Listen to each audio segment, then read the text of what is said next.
I ćao svima, u ovom klipu govorit ćemo o virtualnoj memoriji. Prvo, što trebate znati za virtualnu memoriju je da to, verovatno ste čuli da je to isto što je RAM memorija, ali to uopšte nije tačno.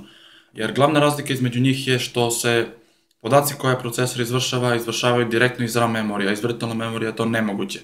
Ali ipak poželjno je da je podesite na vašem računaru da bude što veća, jer kada se RAM memorija napuni, naravno računar se usporava. I sad ti podaci koji se nalaze u RAM memoriji, a vama nisu trenutno potrebni, ili ste ih koristili, ali odavno, znači u tom trenutku ih ne koristite, oni se znači ne izbacuju iz RAM memorije, već idu u virtualnu memoriju, tako da su vam ponovo dostupni, ali znači mnogo vam je brže da ih pokrenete iz virtualne memorije nego da ih tražite ponovo na hard disku.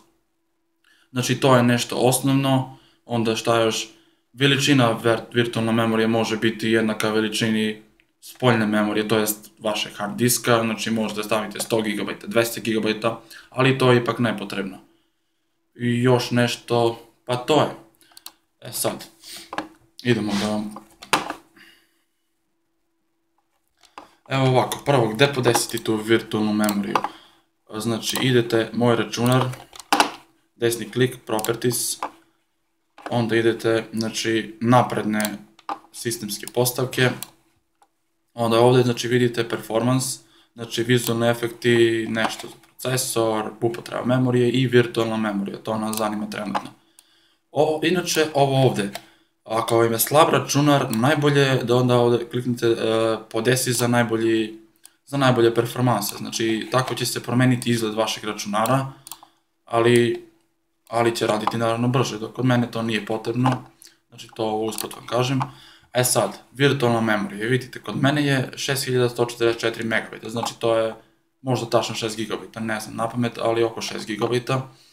Znači jednostavno imam ovdje 3 particije, C, sistemska particija, sa nje neću da oduzimam znači memoriju, i imam ovdje 2 particije koje koristim. Kao što vidite, s ove particije ja sam uzeo po 3 GB,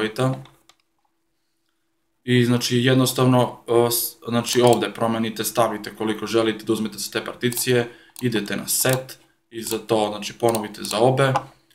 Dobro, meni ovdje piše kao preporučljivo, znači da bude 6030, ali dobro, nije bitno. Znači podesite lepo tu koliko želite, ok, apply, ok.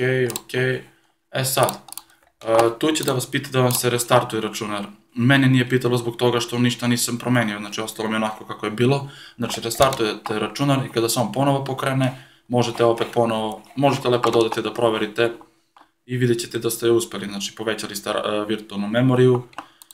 I to je to, znači obvezno ovo proverite, bilo bi poželjno da imate bar 3-4 GB odvojeno za virtualnu memoriju. I hvala što ste gledali ovaj klip, nadam se da vam se svideo, ako jeste ostavite koji like i vidimo se.